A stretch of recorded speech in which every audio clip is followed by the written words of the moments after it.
ओम श्री परमात्मा नमः। Senior professor हृदय अवस्थी अपने परम पूज्य गुरु जी प्रातः स्मरणीय वेद मूर्ति तपोनिष्ठ गीता उपनिषद पुराण धर्मशास्त्र के विशेषज्ञ प्रोफेसर पंडित भगवत शरण शुक्ल जी के साथ में आप सभी का अवस्थी से आयुर्वेद एनाटॉमी योग एंड स्पिरिचुअलिटी चैनल पर स्वागत करता हूँ। गुरु जी सांख्य कारिका की 34वीं कारिका आज हम लोग सरल शब्दों में समझाएंगे, तो चलते हैं गुरु जी की ओर। नमोस्त्वनंताय सहस्रमूर्तये सहस्रपादाक्षिशिरोरुवाहवे सहस्रनाम्ने पुरुषाय शाश्वते सहस्रकोटि युगधारिणे नमः। कृष्णाय वासुदेवाय हरये परमात्मने प्रणतक्लेशनाशाय गोविंदाय नमो नमः। इस चैनल से संबद्ध सभी विद्वद्गण, सभी जिज्ञासु छात्रवृंद, सहृदय सज्जनवृंद एवं इस चैनल के संस्थापक तथा प्रबंधक आचार्य हरिहृदय अवस्थी जी, आप सभी का सांख्य शास्त्र की इस विचार परंपरा में स्वागत है। संप्रति हम लोग एकादश इंद्रिय या 10 इंद्रिय और 3 अंतःकरण अर्थात बुद्धि, अहंकार और मन, इनके विषय में विचार कर रहे हैं। जो कल इस पर विचार हुआ था कि जो सांप्रत काल है अर्थात वर्तमान काल के विषय को लेकर के बाह्य जो इंद्रियां हैं अर्थात पंच कर्मेंद्रिय, पंच ज्ञानेंद्रिय, उनकी विषयता बनती है। और जो अंतःकरण के रूप में ये 3 हैं, बुद्धि, अहंकार और मन, ये तीनों कालों में इनकी अवस्था बनती है। और वर्तमान काल में भी बताया गया था कि वर्तमान काल के रूप में वर्तमान समीप जो भूत काल है, वर्तमान समीप जो भविष्यत काल है, वो भी वर्तमान काल के साथ में ही गृहीत होता है। इस विषय में चर्चा हुई थी। आज हम लोग जो विचार कर रहे हैं वो उसी पर है कि जो वर्तमान काल में बाह्य इंद्रियों की विषयता का जो विवेचन है, कैसे है, किस तरह से वो स्वरूप होता है, इसके विषय में जो ये 34वीं कारिका है, बुद्धीन्द्रियाणि तेषां पंच विशेषा विशेष विषयाणि वाग् भवति शब्द विषय शेषाणि तो पंच विषयाणि। अर्थात जो ये बुद्धि इंद्रिय हैं अर्थात ज्ञान इंद्रियां हैं, ये 5 हैं। जैसा आप लोग जानते हैं कि बुद्धि इंद्रियां ये 5 हैं और ये 5 कर्मेंद्रिय भी उसी तरह से हैं। तो ये जो है ज्ञान इंद्रिय जो 5 हैं, जो है इसमें जो है श्रोत्रेंद्रिय, चक्षुरेंद्रिय, स्पर्शेंद्रिय, घ्राणेंद्रिय आदि त्वगिंद्रिय, तो इनके सबके जो है ये विषय भी जो है वो विशेषा विशेष विषय हैं। इनके कुछ विशेष विषय हैं और कुछ सामान्य विषय हैं। इसी प्रकार कर्मेंद्रिय के भी हैं। इनका वाग् भवति शब्द विषय है। जैसे शब्द का विषय क्या होता है? वाणी होती है। शब्द वाग् विषय, शब्द विषया वाग् भवति, शब्द का विषय वाणी का होता है। और शेषाणि तो पंच विषयाणि, और शेष जो है वो 4, उनके भी सबके शब्द स्पर्श रूप इत्यादि के उसके सब विषय होते हैं। अब इनका सबका विवेचन, इस कारिका से संबद्ध जो विवेचन है उसको आचार्य वाचस्पति मिश्र कहते हैं। बुद्धीन्द्रियाणि तेषां दशानां इंद्रियाणां मध्ये पंच विशेषा विशेष विषयाणि। अर्थात बुद्धीन्द्रिय जो 5 हैं उनमें भी दशानां इंद्रियाणां, 10 इंद्रिय माने 5 कर्मेंद्रिय, 5 ज्ञानेंद्रिय जो है, इनके मध्य में जो ये 5 बुद्धि इंद्रिय हैं विशेषा विशेष विषयाणि, इनके कुछ विशेष विषय भी हैं और सामान्य विषय हैं। विशेष विषय कौन है? विशेषा स्थूला शब्दादय। विशेष कौन है? स्थूल। कौन है? शब्दाद, शब्द स्पर्श रूप रसगंध। उसी प्रकार जो है स्रोत, त्वक और जो है चक्षु और जो है रसनेन्द्रिय और आपका हो गया जो है घ्राण इंद्रिय। तो ये 5 इनके शब्दादि शब्द स्वरूप प्रसंग इनके विषय बनते हैं।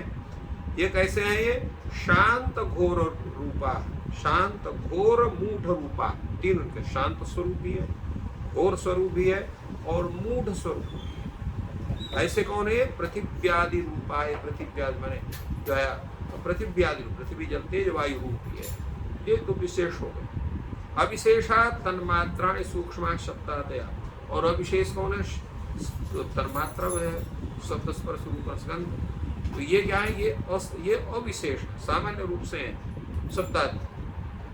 इनका जो है ग्रहण कैसे होता है? मात्र शब्देन, मात्र ग्रहणेन स्थूल भूतम अपाकरोति। तो कहते हैं ये शब्द जो है इनको हम स्थूल मानेंगे कि हम इनको सूक्ष्म मानेंगे? किस आधार पर इनको हम सूक्ष्म माने? तो उस पर कहा गया कि मात्र ग्रहण स्थूल भूतम अपाकरोति, जो इनका तन्मात्र में मात्र शब्द का जो उल्लेख है, इससे स्थूल स्वरूप का निराकरण हो जाता है स्वतः।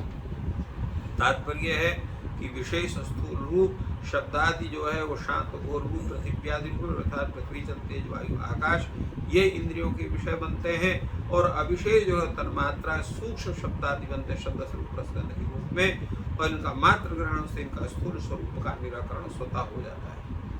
विशेषाश्च अविशेषाश्च इति विशेषा विशेषा, विशेष अविशेष इसमें द्वंद्व समास है, अर्थात विशेष भी विशेषा पृथिव्यादया, अविशेषा शब्दादया, इन सबका स्वरूप इस तरह से ग्रहित होता है।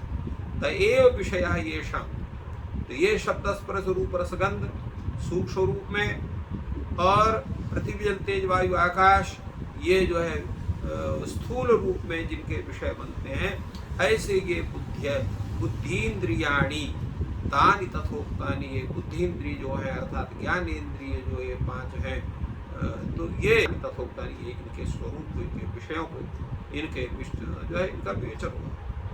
तत्र ऊर्ध्वस्रोतसाम योगिनां च श्रोत्रम शब्द तन्मात्र स्थूल शब्द विषयम च। अब इसमें जो ऊर्ध्वस्रोतसाम योग ने, जो ऊर्ध्व रेता है, जिनकी बुद्धि हमेशा ऊपर होती है, जिन्होंने अपने इंद्रियों का विजय प्राप्त कर लिया है, जिनकी कुंडली जागरण हो गई है, ऐसे जो योगी जन हैं, उनका जो शब्द है, श्रोत्र है, वो श्रोत स्थूल रूप से न होकर के शब्द तन्मात्र विषयम, शब्द तन्मात्र विषय है, स्थूल शब्द विषय, और स्थूल शब्द का विषय भी होता है। और हम जो सामान्य लोग हैं उनके लिए क्या है? उनके लिए जो शब्द तन्मात्रा का जो स्वरूप है वो नहीं होता, उसका हम साक्षात्कार हम लोग नहीं कर पाते हैं। अस्मदादि नाम तो स्थूल शब्द विषयमेव, हम लोगों के लिए तो जो स्थूल शब्द है उसी को हम लोग जानते हैं, जो सामान्य व्यक्ति हैं हम लोग उस सूक्ष्म जो तन्मात्रा शब्द तन्मात्रा स्वरूप उसको नहीं जानते। एवं तेषां स्थूल सूक्ष्म स्पर्श विषय अस्मदादि नाम स्थूल स्पर्श विषय। इसी प्रकार जो ऊर्ध्वरेता जो योगी जन है उनके लिए सुस्थूल जो सूक्ष्म स्पर्श का विषय त्वक इंद्रिय है, हम लोगों के लिए जो स्थूल स्पर्श का विषय ही त्वक इंद्रिय का स्वरूप बनता है।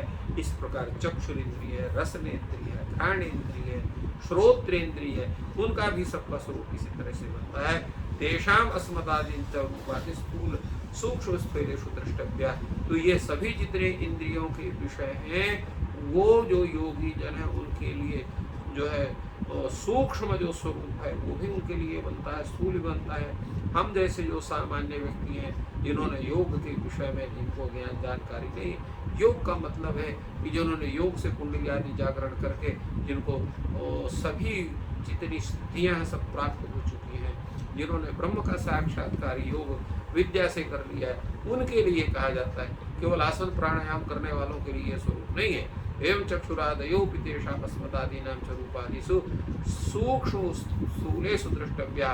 तो योगियों के लिए वो सूक्ष्म रूप दिखाई पड़ता है, वो उनके विषय बन सकते हैं, उनके लिए स्थूल विषय बन सकते हैं। किंतु सामान्य जो व्यक्ति है उसके लिए केवल स्थूल स्वरूप ही उसका विषय बनता है, उसके लिए सूक्ष्म शरीर नहीं बनता। इसी प्रकार कर्मेंद्रिय हैं, उनके में भी जो है वाक् भवति शब्द विषय। तो वहाँ जो क्योंकि वाक् पाण पाद वायु पस्त ये 5 कर्मेंद्रिय हैं, तो जो वाणी है उसका विषय क्या होता है? शब्द उसका विषय होता है। कौन सा शब्द उसका विषय होता है? स्थूल शब्द विषय, स्थूल शब्द ही उसका विषय होता है और उसी में वह वाणी हेतु बनती है। किंतु शब्द तन मात्रा जो है उसकी हेतुता उसकी नहीं बन सकती है। क्यों? न तो शब्द तन मात्र से हेतु तस्य अहंकारित्वेन वागींद्रियेण सह एक कारणत्वात्। क्यों उसका नहीं हो सकता है शब्द तन मात्रा? क्योंकि अहंकारित्वेन वागींद्रियेण सह एक कारणत्वात्।